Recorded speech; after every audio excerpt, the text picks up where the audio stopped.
Hello കൂട്ടുകാരെ, എല്ലാവർക്കും സുഖമല്ലേ?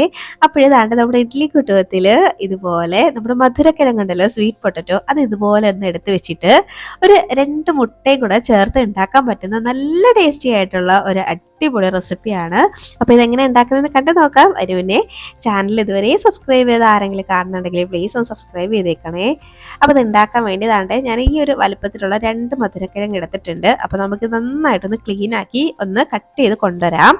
അപ്പോൾ അതാണ്ട് ഇതിൽ മണ്ണൊക്കെ ഉണ്ടാവും, അതൊക്കെ ഒന്ന് കഴുകി നല്ല വൃത്തിയാക്കി ഇതുപോലെ ഒന്ന് വട്ടത്തിൽ അരിഞ്ഞ് ഞാനൊന്ന് എടുത്തിട്ടുണ്ട്. കണ്ടോ, ഇതുപോലെയാണ് ഒന്ന് അരിഞ്ഞെടുത്തേക്കുന്നത്. അപ്പോൾ കനം കൂട്ടി വേണമെങ്കിൽ അരിഞ്ഞെടുക്കാം, അതൊന്നും കുഴപ്പമില്ല. ഇതുപോലെ ഒന്ന് കട്ട് ചെയ്ത് എടുത്തിട്ടുണ്ട്. ഇനി നമുക്കിതൊന്ന് സ്റ്റീം ചെയ്യണം. അപ്പോൾ അതിന് വേണ്ടിയിട്ട് ഞാനിതങ്ങോട്ട് മാറ്റിയിട്ട് ഈ ഒരു ഇഡ്ഡലി കുട്ടുവത്തിലേക്ക് കുറച്ച് വെള്ളം നിറച്ചിട്ട് നമ്മുടെ ഒരു ഇഡ്ഡലി തട്ടൊന്ന് എടുത്ത് വെച്ച് അതിലേക്ക് ഇത് അങ്ങോട്ട് എടുത്ത് വെക്കുകയാണ്.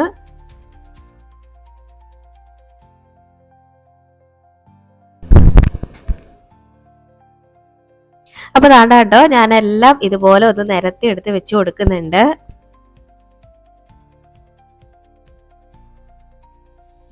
ഇനി ഇതിലേക്ക് 2 മുട്ടയും കൂടെ ഞാനൊന്ന് വെച്ച് കൊടുക്കുന്നുണ്ട്. അപ്പം എല്ലാം കൂടെ ഒരുമിച്ച് അങ്ങ് വെന്ത് കിട്ടും.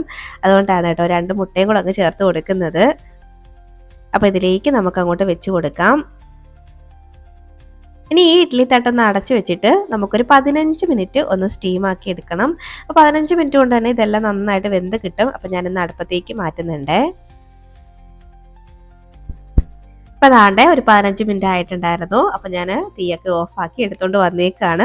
ഇപ്പോൾ കണ്ടോ, ആ മധുരക്കിഴങ്ങും മുട്ടയും ഒക്കെ നന്നായിട്ട് വെന്ത് കിട്ടിയിട്ടുണ്ട്. നല്ല ചൂടോടെ ഇരിക്കുകയാണ് കേട്ടോ. അപ്പോൾ നമുക്ക് ഈ മധുരക്കിഴങ്ങിൻ്റെയൊക്കെ തൊലിയൊക്കെ ഒന്ന് കളയണം. ഇപ്പോൾ കണ്ടോ, കാണുമ്പോഴേ അറിയാം നന്നായിട്ട് വെന്തിട്ടുണ്ട്. അപ്പോൾ ഞാനിതൊന്ന് മാറ്റി വെക്കുകയാണ്, ഇതിൻ്റെ തൊലിയൊക്കെ ഒന്ന് കളയണം. അപ്പോൾ അതാണ്ട് ഞാനിവിടെ മുട്ട എടുത്ത് അതിൻ്റെ തോടൊക്കെ ഒന്ന് കളഞ്ഞ് ഇതുപോലെ കുഞ്ഞു കഷ്ണങ്ങളായിട്ടൊന്ന് അരിഞ്ഞെടുത്തിട്ടുണ്ട്. ഒരുപാട് അങ്ങ് വലുതാക്കി അരിയരുത് കേട്ടോ. ഒരു 8ഓ 10ഓ ഒക്കെ ആയിട്ട് ഒരു മുട്ട ചെറുതായിട്ട് ഇതുപോലെ ഒന്ന് ചെറുതായിട്ട് അരിഞ്ഞെടുത്താൽ മതി. അപ്പോൾ ഇതങ്ങോട്ട് മാറ്റി വയ്ക്കാം. ഇനി ഒരു പാൻ ഒന്ന് എടുത്ത് അടുപ്പത്തേക്ക് വെച്ചിട്ടുണ്ട്. അതിലേക്ക് കുറച്ച് ഓയിൽ ചേർത്ത് കൊടുക്കാം. ഒരുപാട് ഓയിലിൻ്റെ ആവശ്യമൊന്നുമില്ല, കുറച്ച് മാത്രം ഓയിൽ ചേർത്താൽ മതി. ഇനിയിപ്പോൾ നിങ്ങൾക്ക് ബട്ടർ ഉണ്ടെങ്കിൽ ബട്ടറിൽ വേണമെങ്കിൽ ഉണ്ടാക്കിയെടുക്കാം കേട്ടോ, നല്ല ടേസ്റ്റ് ആയിരിക്കും.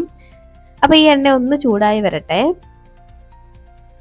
എണ്ണ ഒന്ന് ചൂടായി വരുമ്പോഴേക്കും ഇതിലേക്ക് ഒരു സവാള ഒന്ന് നീളത്തിൽ അരിഞ്ഞ് ചേർത്ത് കൊടുക്കുന്നുണ്ട് കേട്ടോ.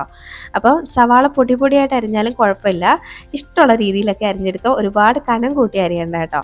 എന്നിട്ട് ഈ സവാളയ്ക്ക് ഒന്ന് ജസ്റ്റ് കളറൊന്ന് മാറി വരുന്നവരെയും ഒന്നങ്ങ് വഴറ്റിയെടുക്കണം. ഈ ഒരു ഐറ്റം ഉണ്ടല്ലോ, നമ്മൾ സ്കൂളിൽ നിന്നൊക്കെ കുട്ടികൾ സ്കൂൾ വിട്ട് വരുന്ന സമയത്തൊക്കെ ഉണ്ടാക്കി കൊടുത്തു കഴിഞ്ഞാൽ കുട്ടികൾ നന്നായിട്ട് കഴിക്കും കേട്ടോ. വയറും നിറയും, നല്ല ഹെൽത്തി ആയിട്ടുള്ള ഒരു ഐറ്റമാണ്. പിന്നെ ഈ മധുരക്കിഴങ്ങ് കഴിക്കാൻ ഇഷ്ടമല്ലാത്തവർ വരെ കഴിക്കും കേട്ടോ ഇത്. അപ്പോഴും ഇനി ഇതിലേക്ക് നമുക്കൊരു 1 ടേബിൾ സ്പൂണോളം ഇഞ്ചിയും വെളുത്തുള്ളിയും ചതച്ചതാണ് കേട്ടോ, അത് ചേർത്ത് കൊടുക്കുന്നുണ്ട്. ഇനി എല്ലാം കൂടെ വീണ്ടും ഒന്നും കൂടെ അങ്ങ് വഴറ്റിയെടുക്കാം. അപ്പോൾ ഈ നോമ്പൊക്കെ തുടങ്ങല്ലേ, റമദാൻ അങ്ങോട്ട് തുടങ്ങി കഴിഞ്ഞ് കഴിഞ്ഞാൽ വൈകിട്ട് ഈ സ്നാക്സ് ഒക്കെ എന്തായാലും നമ്മൾ ഉണ്ടാക്കും. അപ്പോൾ നല്ല ഹെൽത്തി ആയിട്ടുള്ള സ്നാക്സ് ആണെങ്കിൽ അത്രയും നല്ലതല്ലേ. അപ്പം ഹെൽത്തി ആയിട്ടുള്ള സ്നാക്സ് ഒക്കെ കഴിക്കണം എന്ന് ആഗ്രഹമുള്ളവർ ഇതൊക്കെ ഉണ്ടാക്കിയാൽ മതി. നല്ല ടേസ്റ്റിയാണ്, ഹെൽത്തിയുമാണ്. അപ്പോൾ അതാണ്ട് നമ്മുടെ സവാളയൊക്കെ ഒന്ന് വഴണ്ടി കിട്ടിയിട്ടുണ്ട്. ഇതുപോലെ നിറം ഒന്ന് മാറി വരണം കേട്ടോ, അതുവരെയും ഒന്ന് വഴറ്റിയെടുക്കണം. അപ്പോൾ അതാണ്ട് ഇതുവരെയൊക്കെ ഒന്ന് വഴറ്റിയാൽ മതിയാവും. ഇനി നമുക്കിതിലേക്ക് കുറച്ച് മസാലപ്പൊടികളൊക്കെ ഒന്ന് ചേർക്കണം. ഒരുപാട് മസാല ഒന്നും ചേർക്കുന്നില്ല. ഒരു 1/4 ടീസ്പൂൺ മഞ്ഞൾപ്പൊടി ചേർത്ത് കൊടുക്കുന്നുണ്ട്. ഇനി ഇതിലേക്ക് 1 ടീസ്പൂൺ ചിക്കൻ മസാലയാണ് ചേർത്ത് കൊടുക്കുന്നത്. കൂടെ ഒരു 1/2 ടീസ്പൂണൊക്കെ കുരുമുളക് പൊടി ഉണ്ടല്ലോ, അതും കൂടെ ചേർത്ത് കൊടുക്കാം. ഇനി ഇതിലേക്ക് കുറച്ച് ആവശ്യത്തിനുള്ള ഉപ്പ് അതും കൂടെ ചേർത്ത് കൊടുക്കുന്നുണ്ട്. ഇനി ഇതിലേക്ക് ഞാൻ കുറച്ച് മല്ലിയില അരിഞ്ഞതും കൂടെ ചേർത്ത് കൊടുക്കുന്നുണ്ട്. അപ്പം ഞാനിതിലേക്ക് മുളക് പൊടി, മല്ലിപ്പൊടി അങ്ങനത്തെ ഐറ്റംസ് ഒന്നും ചേർക്കുന്നില്ല. അപ്പോൾ നിങ്ങൾക്ക് ചിക്കൻ മസാലയുടെ ഫ്ലേവർ ഇഷ്ടമല്ലെങ്കിൽ മുളക് പൊടി, മല്ലിപ്പൊടി, കുറച്ച് ഗരം മസാലയും കൂടെ ചേർത്ത് ഇത് ഉണ്ടാക്കിയെടുക്കാം. അപ്പോൾ ഇനി ഈ പൊടികളുടെ പച്ചമണമൊക്കെ ഒന്ന് മാറി വരുന്നവരെയും നന്നായിട്ടൊന്നങ്ങ് വഴറ്റിയെടുക്കാം. അപ്പോൾ അതാണ്ട് പൊടികളുടെ പച്ചമണമൊക്കെ ഏകദേശം ഒന്ന് മാറി വന്നിട്ടുണ്ട്. അപ്പോൾ ഈ ഒരു സമയമാകുമ്പോഴേക്കും നമുക്കിനി ഇതിലേക്ക് നമ്മളിവിടെ അരിഞ്ഞ് വെച്ചേക്കുന്ന നമ്മുടെ മുട്ട ഉണ്ടല്ലോ, അതും കൂടെ അങ്ങോട്ട് ചേർത്ത് കൊടുക്കാം.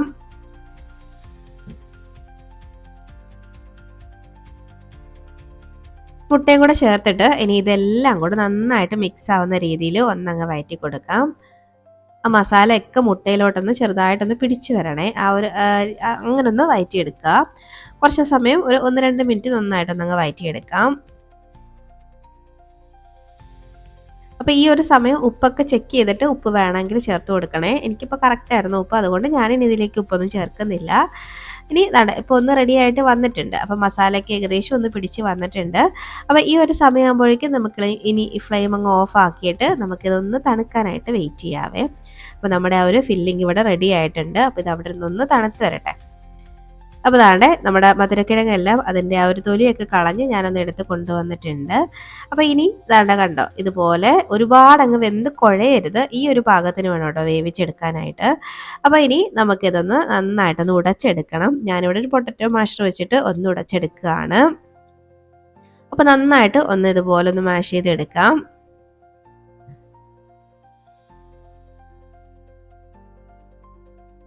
അപ്പോൾ ദാണ്ടെ ഞാനൊന്ന് ഉടച്ചെടുത്തിട്ടുണ്ട്.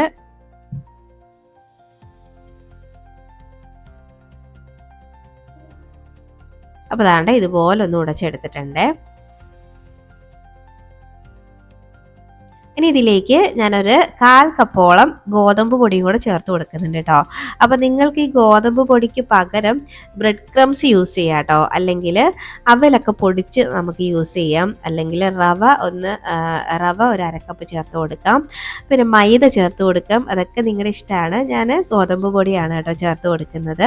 ഇനി ആവശ്യത്തിനുള്ള കുറച്ച് ഉപ്പും കൂടെ ചേർത്ത് കൊടുത്തിട്ട് നമുക്ക് കൈവച്ച് തന്നെ നന്നായിട്ടൊന്ന് കുഴച്ചെടുക്കണം. ഒരു ചപ്പാത്തി മാവൊക്കെ നമ്മൾ കുഴച്ചെടുക്കുമല്ലോ അതുപോലെ, പക്ഷെ ചപ്പാത്തി മാവിൻ്റെ അത്രയും കട്ടി ഉണ്ടാവില്ല, കുറച്ചും കൂടി ലൂസായിരിക്കും ഇത്. അപ്പോൾ നന്നായിട്ട് ഒന്നങ്ങ് കുഴച്ചെടുക്കാം. ഇപ്പോൾ ദാണ്ടെ ഞാനൊന്ന് കുഴച്ചെടുത്തിട്ടുണ്ട്. കയ്യിലൊക്കെ ഇതുപോലെ ഇങ്ങനെ ഒട്ടിയെന്നൊക്കെ ഇരിക്കും, അത് കുഴപ്പമില്ല കേട്ടോ. അപ്പോൾ ഇതുപോലെ ഒന്ന് കുഴച്ചെടുക്കണം. എന്ന് കരുതി ഒരുപാട് നേരം ഇട്ടൊക്കെ കുഴച്ചെടുക്കേണ്ട ആവശ്യമൊന്നുമില്ല. ഇതുപോലെ ഒന്ന് കുഴച്ചെടുത്താൽ മതിയേ. ഇതുപോലെ ഒന്ന് കുഴച്ചെടുത്ത് വെച്ചിട്ട് ഇനി നമുക്ക് കൈ ഒന്ന് വാഷ് ചെയ്ത് കയ്യിൽ കുറച്ച് എണ്ണ ഒന്ന് തടകി എടുത്ത് കൊണ്ടുവരാം. എണ്ണ കുറച്ച് കയ്യിലൊന്ന് പറ്റിച്ചിട്ട് ഞാനൊന്ന് എടുക്കുന്നുണ്ട്. ഇനി നമുക്ക് ഇതിൽ നിന്ന് കുറച്ച് ഭാഗം ഒന്ന് എടുക്കാം. ഇതുപോലെ കുറച്ച് ഭാഗം എടുത്തിട്ട് ഒന്നങ്ങ് റോൾ ചെയ്ത് എടുക്കുന്നുണ്ട്. ഇതുപോലെ ഒന്ന് ഉരുട്ടിയെടുക്കാം. ഉരുട്ടിയെടുത്തിട്ട് ഇതിന് നടുക്കൊരു കുഴി ഇട്ട് കൊടുത്തിട്ട് ഇനി ഇതിലേക്ക് നമുക്ക് ആ ഒരു ഫില്ലിങ് വെച്ച് കൊടുക്കാം. ഫില്ലിംഗ് ഒക്കെ നിങ്ങളുടെ ഇഷ്ടത്തിനൊക്കെ വെക്കാം. എന്നിരുന്ന് ഒരുപാട് അങ്ങ് ഫില്ലിങ് വെച്ച് കഴിഞ്ഞാൽ നമുക്കിത് കറക്റ്റായിട്ട് എടുക്കാൻ പറ്റില്ല. അപ്പോൾ കുറച്ച് വെച്ച് കൊടുത്തിട്ട് വീണ്ടും ഇതുപോലെ ഒന്നങ്ങ് മൂടിക്കൊടുക്കാം. ഇനി ഇതുപോലെ വീണ്ടും ഒന്നങ്ങ് ഉരുട്ടി എടുത്തിട്ട് നമുക്കിതൊരു കട്ട്ലറ്റിൻ്റെ ഷേപ്പിലേക്ക് ഞാനൊന്ന് ആക്കുന്നുണ്ട്. കൈ വെച്ചൊന്ന് അമർത്തി കൊടുക്കുമ്പോഴേക്കും ഇതിങ്ങനെ ഒന്ന് കിട്ടും. അപ്പോൾ ഇനി നമുക്ക് ഇതിങ്ങനെ ഒന്ന് ഉരുട്ടി ഒന്ന് ഷേപ്പാക്കി ഒരു കട്ട്ലറ്റിൻ്റെ ഒക്കെ ആ ഒരു ഷേപ്പ്, കറക്റ്റ് പെർഫെക്റ്റ് ഷേപ്പ് ഒന്നും അല്ല, ഏകദേശം ഒരു ഷേപ്പിലൊക്കെ ഞാനൊന്ന് ആക്കി എടുത്തിട്ടുണ്ട്. അപ്പോൾ നിങ്ങൾക്ക് ഇഷ്ടമുള്ള ഷേപ്പിലൊക്കെ ഒന്ന് ആക്കിയെടുക്കാം കേട്ടോ. നമുക്ക് റോളിൻ്റെ ഷേപ്പിൽ വേണമെങ്കിൽ ആക്കിയെടുക്കാം, ഇഷ്ടമുള്ള ഷേപ്പിലാക്കി എടുക്കാം. അപ്പോൾ അതാണ്ട് ഞാൻ ഇതുപോലെ ഒന്ന് ആക്കിയെടുത്തിട്ടുണ്ട്. അപ്പോൾ ഇതങ്ങോട്ട് മാറ്റി വെക്കുന്നുണ്ട്. അതുപോലെ നമുക്ക് എല്ലാം അങ്ങനെ ഒന്ന് റെഡിയാക്കി എടുക്കാം.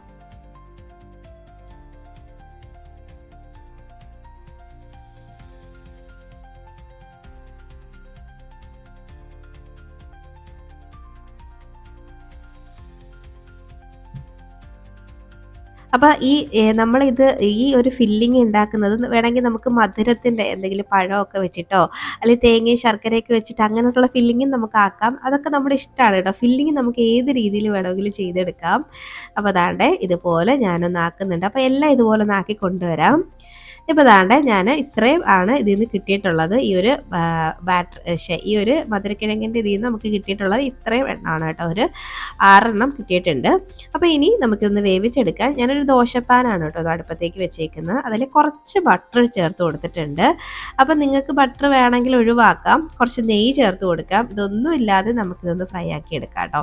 അപ്പോൾ ഇതുപോലെ ഞാൻ ബട്ടർ ഒന്ന് എല്ലാ ഭാഗത്തേക്കും ഒന്ന് ആക്കി കൊടുക്കുന്നുണ്ട്. ഇനി നമുക്ക് അത് ഓരോന്നും ഇതുപോലെ ഒന്ന് വെച്ച് കൊടുക്കാം.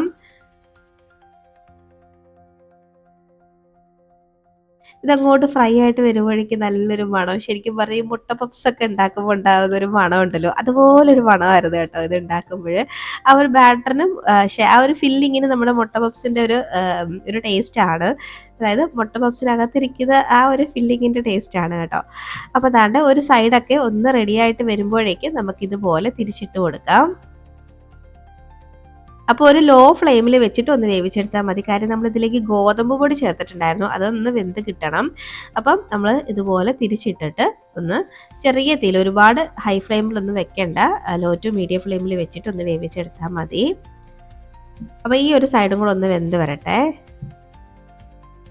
അപ്പോൾ അതാണ്ട് ആ ഒരു സൈഡും ഒന്ന് ആയിട്ടുണ്ട്. അപ്പം നമുക്കിതിനി പാനിൽ നിന്ന് അങ്ങോട്ട് എടുത്ത് മാറ്റി വെക്കാം.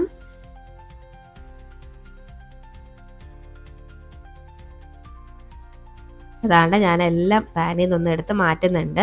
അങ്ങനെ നമ്മൾ ടേസ്റ്റി ആയിട്ടുള്ള നല്ല ഹെൽത്തി ആയിട്ടുള്ള ഒരു സ്നാക്കാണ് കേട്ടോ. നല്ല ടേസ്റ്റിയാണ് കഴിക്കാൻ. മധുരക്കിഴങ്ങ് കഴിക്കാത്തവരും കഴിക്കുന്നത് പറയാൻ കാര്യം, എൻ്റെ പോലും മധുരക്കിഴങ്ങ് ഇഷ്ടമേ അല്ല കേട്ടോ. പക്ഷേ ഇത് ഉണ്ടാക്കിയപ്പോൾ ഒരു 3 എണ്ണം ഒറ്റ എരിപ്പിന് അവരങ്ങ് കഴിച്ച് തീർത്ത്. അവന് ഭയങ്കരമായിട്ട് ഇഷ്ടമായി. അപ്പോഴും മധുരക്കിഴങ്ങ് കഴിക്കാത്തവരും കഴിക്കുന്ന ഒരു റെസിപ്പി ആയിരിക്കും ഇത്. എന്തായാലും നിങ്ങൾ ഇതുപോലെ ഒന്ന് ട്രൈ ആക്കി നോക്കിയിട്ട് അഭിപ്രായം പറയാൻ മറക്കരുത്. അതുപോലെ വീഡിയോ ഇഷ്ടമാവുകയാണെങ്കിൽ ലൈക്ക് ചെയ്യാനും മറക്കരുത്. ഇനിയൊരു റെസിപ്പിയുമായിട്ട് വീണ്ടും കാണാം. അതുവരേക്കും ബൈ.